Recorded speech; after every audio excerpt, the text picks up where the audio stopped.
اب بات کر دو پوائنٹ پہ نہ آئے جی سر.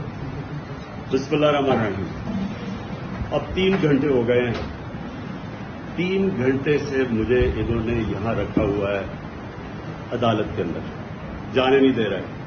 کبھی کوئی بہانہ مارتے کبھی کوئی بہانہ مارتے. میں آج ساری قوم کو کہہ رہا ہوں کہ عدالت نے مجھے ہر جگہ بیل دے دی ہے. میرے اوپر اب کوئی کیس نہیں ہے, میں آزاد ہوں. اس کے باوجود انہوں نے مجھے یہاں کڈنیپ کیا ہوا ہے, زبردستی رکھا ہوا ہے. میں ساری قوم کو آج یہ بتانا چاہتا ہوں کہ ان کی بدنیتی ہے, یہ پھر سے کچھ کرنا چاہتے ہیں.